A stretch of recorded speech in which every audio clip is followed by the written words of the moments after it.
Mancing bos, mancing bos, mancing. Bab 3425 sampai bab 3426.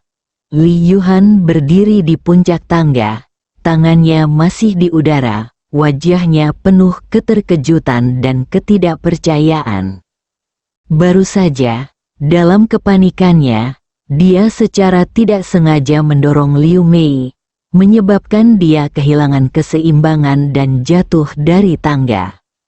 Udara di taman kecil itu tiba-tiba membeku. Setiap orang yang menyaksikan adegan ini tercengang. Mata mereka beralih dari Liu Mei ke Li Yuhan. Untuk sesaat, keterkejutan, ketakutan, dan kecurigaan muncul di mata mereka secara bersamaan. Detak jantung Li Yuhan seperti drum, dan dia merasa dunianya runtuh saat ini. Di bawah tangga, Liu Mei terbaring di sana, tidak bergerak, dan darah mulai menyebar ke sekelilingnya. Petugas keamanan kampus dan petugas medis tiba dengan cepat dan membawa Liu Mei ke rumah sakit. Tapi sudah terlambat, Liu Mei sudah mati total. Para pejabat segera turun tangan dalam penyelidikan.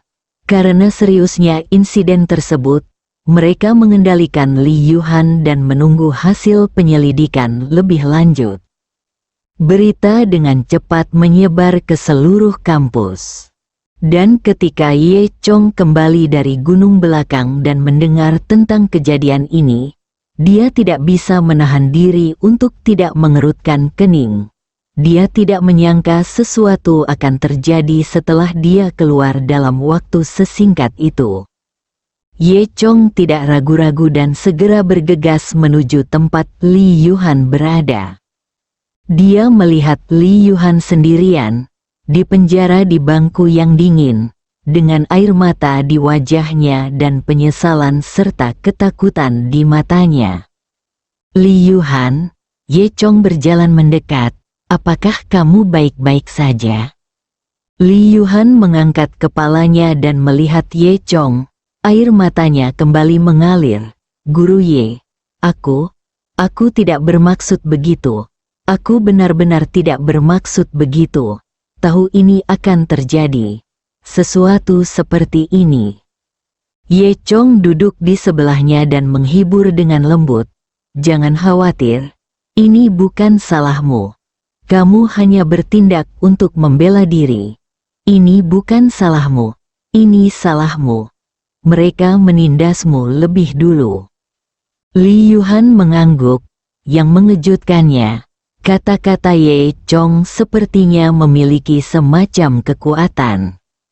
Setelah Li Yuhan berhenti berbicara dengan Ye Chong, dia benar-benar berhenti menyalahkan dirinya sendiri dan air matanya berhenti. Faktanya, Ye Chong King baru saja menggunakan kekuatan mata Dewa Naga. Jika tidak akan mudah untuk mengubah suasana hati Li Yuhan. Namun, Li Yuhan masih terlihat sangat ketakutan dan bertanya dengan cemas. Tetapi, Guru Ye, saya sangat takut. Saya tidak tahu harus berbuat apa. Apakah saya akan dijatuhi hukuman mati atau dikurung selama bertahun-tahun, lalu saya akan dihukum mati? Tidak berguna. Ye Chong tersenyum dan menghibur. Jangan khawatir, itu hanya orang jahat. Selama aku di sini, tidak masalah di sini. Li Yuhan mengangguk ragu karena dia tidak tahu kekuatan Ye Chong. Namun, Li Yuhan segera mengetahui kemampuan Ye Chong. Kemudian, Ye Chong mengeluarkan Li Yuhan melalui koneksinya. Li Yuhan tahu bahwa jika kasus seperti ini bisa membuat orang keluar, itu akan sangat kuat. Namun, dia tidak lagi harus dipenjara. Dia tetap harus diadili ketika saatnya tiba. Ye Chong membawa Li Yuhan alih-alih mengirimnya kembali ke sekolah, yang akan menimbulkan lebih banyak masalah. Sebaliknya, dia mengirimnya langsung ke hotel untuk tinggal bersama Liu Jing. Liu Jing juga sangat marah setelah mendengar keseluruhan ceritanya. Bunuh saja wanita jahat itu. Apa masalahnya? Ye Chong tidak bisa tertawa atau menangis. Ini bukan dunia seni bela diri. Kamu bisa membunuh orang sesuka hati. Li Yuhan mendengarkan percakapan antara kedua orang itu dengan rasa ingin tahu dan bertanya dengan ragu. Apa yang akan kamu katakan? Ye Chong berkata sambil tersenyum. Tidak apa-apa. Kamu bisa merasa nyaman di sini. Istirahatlah. Jangan khawatir. Persidangan tidak akan berdampak apapun padamu. Kamu tidak melakukan kesalahan apapun. Aku jamin itu. Di sisi lain, berita bahwa Li Yuhan secara tidak sengaja membunuh Liu Mei menyebar dengan cepat di kampus Universitas Kedokteran. Berita tersebut menyebar dengan cepat, dan berbagai versi rumor pun bermunculan di setiap sudut sekolah. Banyak orang yang kaget dengan kejadian tersebut. Ada pula yang hanya menyaksikan kemeriahan dan mendiskusikan detail kejadian tersebut dengan senang hati. Ketika Tom mendengar hal ini, reaksi pertamanya adalah keterkejutan, namun tak lama kemudian, keterkejutan ini digantikan oleh rasa sombong. Dia tidak menyangka bahwa mencari Liu Mei akan mencapai hasil seperti itu. Kali ini, Li Yuhan benar-benar dikalahkan, dan dia bisa membalas dendam padanya. Di dalam kampus, Tom duduk di kursi kelas, dikelilingi oleh sekelompok siswa yang lebih muda. Dia juga berkata kepada adik-adiknya seperti bercanda, "Kalian semua sudah mendengarnya kan? Li Yuhan benar-benar membunuh seseorang. Haha, menurutku kali ini, dia sama sekali tidak berguna." Beberapa adik laki-laki lain yang mengikutinya mulai ikut serta. Siswa lain menunjukkan rasa jijik yang mendalam terhadap Tom. Mereka semua tahu bahwa Tom telah bersama Li Yuhan selama beberapa waktu sebelumnya. Tetapi mereka tidak menyangka bahwa dia akan begitu bermasalah sekarang. Namun teman sekelas ini tidak mengetahui bahwa Liu Mei sebenarnya dibawa oleh Tom untuk menindas Li Yuhan. Namun, Tom tidak menyangka Liu Mei begitu berdedikasi hingga dia bahkan mempertaruhkan nyawanya sendiri. Dia bahkan bertanya kepada adik laki-lakinya, "Berapa banyak yang kamu berikan pada Liu Mei?" Saya tidak menyangka dia benar-benar mempertaruhkan nyawanya. Adik laki-laki yang sebelumnya mencari Liu Mei juga memiliki senyuman buruk di wajahnya. Saya katakan, Liu Mei ini masih sangat khusus. Bos, haruskah kita menambahkan lebih banyak api? Adik laki-laki lainnya maju dengan cahaya licik di matanya. Oh, apa maksudmu? Tanya Tom. Anak laki-laki itu berkata, ada begitu banyak rumor di sekolah sekarang. Kita juga bisa menyebarkan rumor tersebut dan mengatakan bahwa Li Yuhan melakukan pembunuhan dengan sengaja. Dalam kasus ini, dia pasti akan dijatuhi hukuman mati.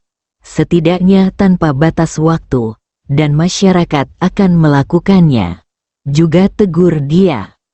Setelah mendengarkan, Tom tersenyum penuh semangat tentang rencana ini. Hahaha, oke, aku benar-benar tidak menyangka kamu punya rencana seperti itu. Lakukan saja. Tak lama kemudian, versi lain dari cerita tersebut menyebar di kampus. Dalam versi ini, Liu Mei telah menjadi gadis rajin dan rajin belajar yang setiap hari diintimidasi oleh Li Yuhan. Li Yuhan bertindak terlalu jauh, dan suatu hari, dia mendorong Liu Mei menuruni tangga, menyebabkan kematian Liu Mei. Ketika Ye Chong kembali ke sekolah dan mendengar rumor seperti itu, Dia tidak bisa menahan diri untuk tidak mengerutkan kening. Dia tahu bahwa ini pasti rumor yang sengaja disebarkan oleh seseorang yang ingin membesar-besarkan masalah ini. Di sisi lain, orang tua Liu Mei diliputi amarah dan keengganan setelah mengetahui putrinya telah dibunuh. Karena tidak dapat menerima kenyataan tersebut, mereka bergegas ke sekolah tersebut dan meminta penjelasan yang masuk akal dari pihak sekolah. Orang tua Liu Mei menangis dengan keras dan emosional di gerbang sekolah, menarik perhatian banyak siswa dan orang-orang di sekitarnya. Air mata mereka bercampur amarah, dan mereka berbicara dengan keras menuduh sekolah memiliki manajemen yang buruk dan langsung menuding Li Yuhan. Putri kami tidak bisa mati sia-sia. Orang bernama Li Yuhan itu harus membayar dengan nyawanya. Suara ibu Liu Mei, Li Yanfang, tajam dan matanya penuh dengan kekejaman. Baru-baru ini, rumor yang disebarkan oleh Tom dan orang lain di kampus membuat orang tua Liu Mei menguatkan pikirannya. Mereka sekarang percaya bahwa putri mereka adalah orang baik dan Li Yuhan lah yang membunuh Liu Mei. Faktanya, bagaimana mungkin mereka tidak mengetahui seperti apa putri mereka? Namun berdasarkan rumor Tom, mereka dengan tegas menyimpulkan bahwa Li Yuhan lah orang jahatnya. Dengar, putriku dibunuh oleh Li Yuhan itu, aku ingin dia mati. Li Yanfang berteriak, dan keluarga mereka harus membayar 5 juta sebagai kompensasi untuk putriku. Keributan mereka menggema di depan gerbang kampus, menarik perhatian banyak orang. Bahkan banyak orang dari media mandiri dan berita berdatangan. Orang-orang ini masih belum mengetahui apa yang terjadi, sehingga mereka melaporkan kejadian tersebut secara besar-besaran berdasarkan prinsip bahwa siapapun yang menangis itu dibenarkan. Tetapi mereka yang mengetahui hal ini sedikit kesal. Ini keterlaluan. Bagaimana mereka bisa memperlakukan Li Yuhan seperti ini? Benar, Liu Mei lah yang menindas orang lain, dan Li Yuhan hanya bertindak untuk membela diri. Orang baik, dan mereka masih menginginkan 500 won. Menurutku mereka hanya ingin uang. Banyak siswa yang berbisik ketika Tom melihat orang tua Liu Mei datang untuk membuat masalah. Dia merasa semakin sombong. Tepat ketika keadaan menjadi semakin keras, Ye Chong berjalan keluar. Dia berjalan melewati kerumunan penonton dan berjalan ke orang tua Liu Mei. Orang tua Liu Mei, aku mengerti kesedihanmu, tapi membuat masalah di depan sekolah seperti ini tidak akan membantu siapapun, kata Ye Chong dengan tenang. Li Yanfang mengangkat mata kecilnya dan menatap Ye Chong dengan kejam. Siapa kamu? Kualifikasi apa yang harus kamu ucapkan? Li Yanfang berteriak. Ye Chong tidak marah dan melanjutkan, saya guru Li Yuhan. Apa yang Anda katakan tidak benar. Faktanya adalah Liu Mei menindas Li Yuhan.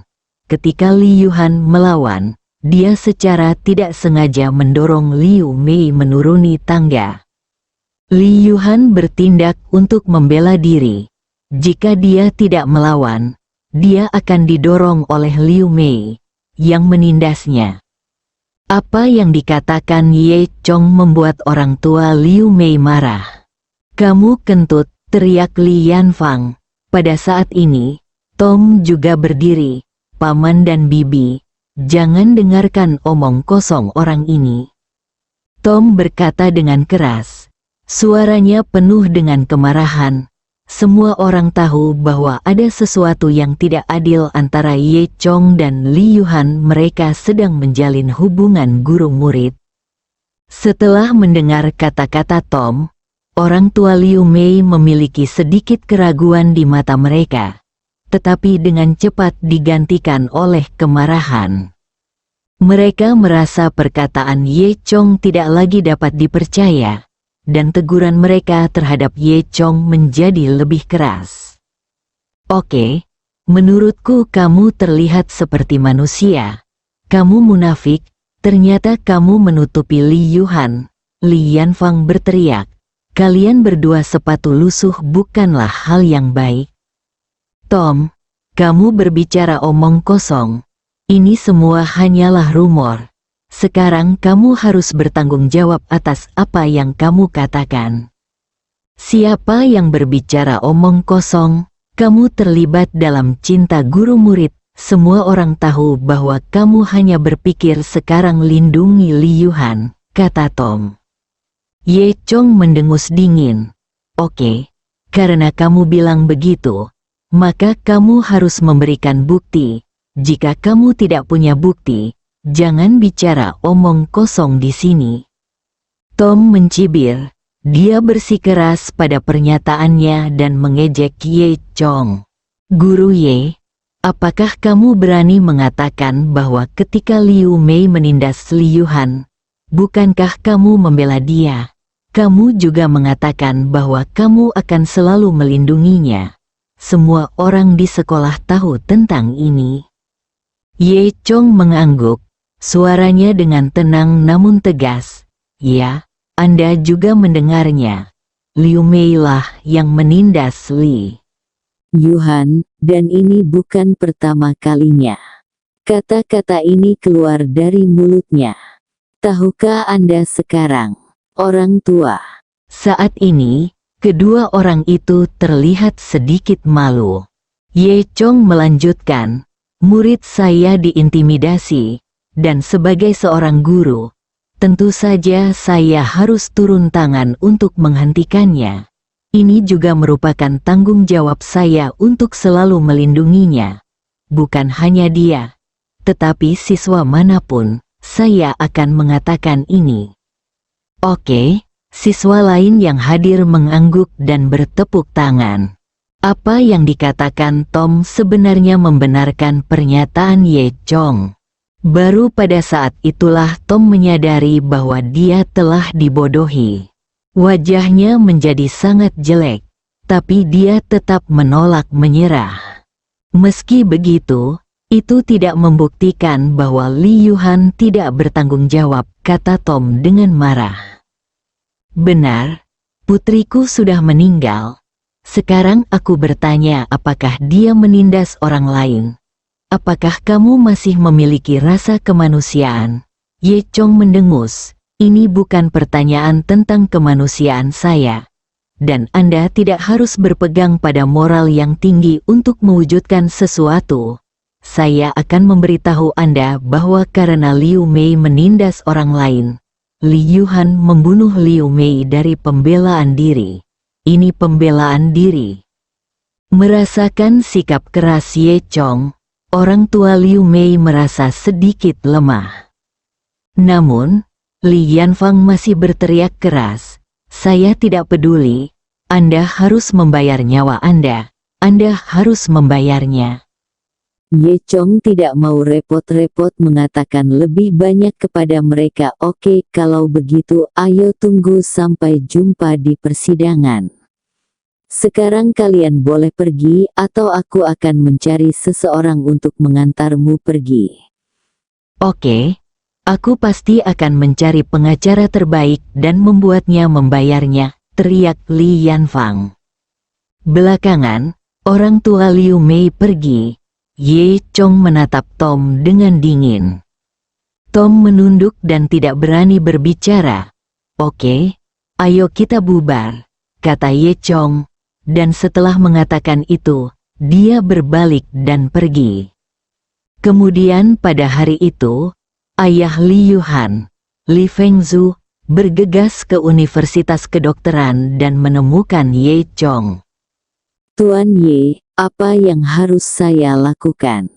Hal seperti ini terjadi pada Yuhan, saya benar-benar tidak tahu harus berbuat apa.